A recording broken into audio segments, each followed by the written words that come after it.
Hello and welcome to Notebook. Today we are going to start with the chapter What is Democracy? Why Democracy? Democracy as a form of government is widely prevalent around the globe today. In this lesson we will discuss now the importance and the need for democracy. The word democracy comes from the Greek word demos, which means people, and kratia, which means rule. Thus democracy is a form of the government in which the rulers are elected by the people. So, a government of the people, for the people and by the people is a democratic government. We see democracy in these countries: Chile after Pinochet's rule, Poland after the fall of the communist rule, Ghana in the early period of Nkrumah's rule. These countries, on the other hand, are not democratic.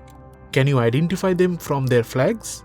Some countries have declared themselves to be democracies but do not follow the basic principles of a democracy. It is time to take such examples across the globe for a better understanding of the features of democracy. In a democratic country, the final decision-making power should rest with the elected representatives. However, this is not true in the case of Pakistan. In the year 1999, General Pervez Musharraf ended the democratic government by conducting a military coup. Later in 2002, he conducted a referendum and declared himself the president of Pakistan. This referendum was influenced by a lot of malpractices and wrongdoings. General Musharraf issued a legal framework order which completely changed the existing constitution of Pakistan. According to a new law, the president had the right to dismiss any national or provincial government. The National Security Council was to look over the entire working of the government. This council was formed by members of the Pakistani army loyal to Musharraf. This ultimately left the elected people with limited or no power. Everything was eventually controlled by Musharraf. Pakistan, thus, had a defeated democracy where the government was controlled by a single man, Pervez Musharraf. Though Pakistan declared itself as a democracy, it was, and in fact still is, largely controlled by the military. Let us look at another neighboring country, China. We will discuss free and fair electoral competition here. China conducts elections every 5 years, where 3,000 people are elected to form the parliament of the country. These elected people vote amongst themselves to elect the president of China. But the problem lies in the fact that out of these 3,000, many are nominated by the army. To contest the elections in China, one must take the approval of the Chinese Communist Party, CCP. As a result, the government of China is always formed by the representatives of the CCP. The Chinese citizens cast their votes for different members of the same party. Let us move to Mexico.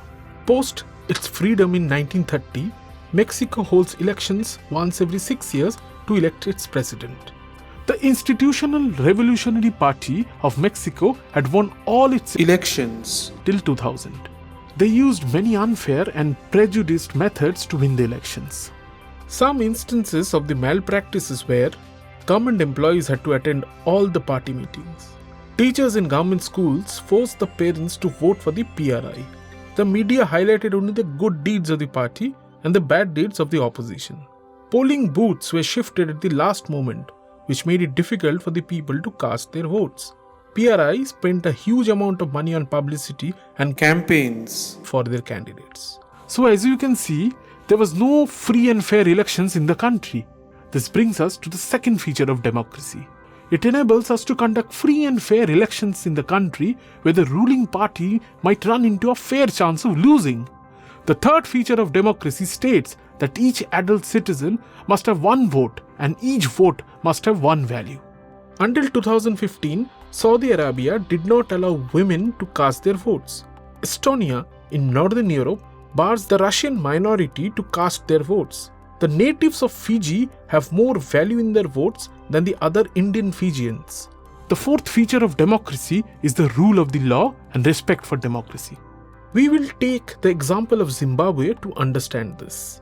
Zimbabwe got its independence in 1980. Robert Mugabe of the ZANU-PF party had assumed leadership. Though President Mugabe was popular enough, he used various unfair means to win the elections. His government changed the constitution multiple times to devise rules in favor of the president and reduce his accountability to the countrymen. People in the opposition were brutally harassed and tortured. Mugabe declared strikes as illegal. His government exercised complete control on the radio and television and gave only the ruling party's version. The journalists of independent media houses were also harassed.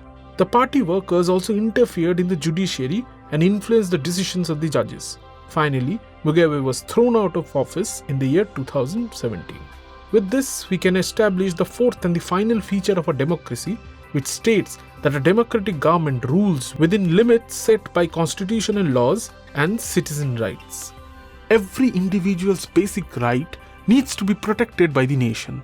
He or she should be able to express freely, protest when required, and should be allowed to take political decisions at will. In the next part, we will discuss the merits and demerits of democracy. Stay tuned.